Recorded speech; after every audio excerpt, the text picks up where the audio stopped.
नमस्कार मंडळी, तर आज आहे शंकर महाराजांचा प्रकट दिन. त्यामुळे आपण चाललोय मयूरदादाच्या घरी, कारण की तिथे येणार होती महाराजांची पालखी. जाता जाता म्हटलं बुंदीचा प्रसाद घेऊनच जाऊया. बुंदी घेऊन आलो की तेवढाच भेटला आपल्याला चहा. डेकोरेशन तर कडकच केलं होतं आणि रांगोळी पण.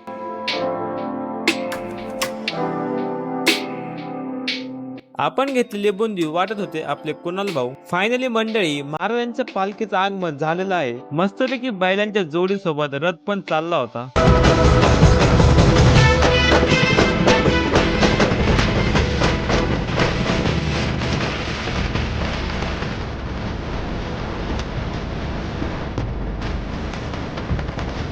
आपलं तर मस्तपैकी दर्शन झालं बघा, पण भाविकांची तर खूपच गर्दी होती दर्शनासाठी. आता पालखीने तर घेतला निरोप.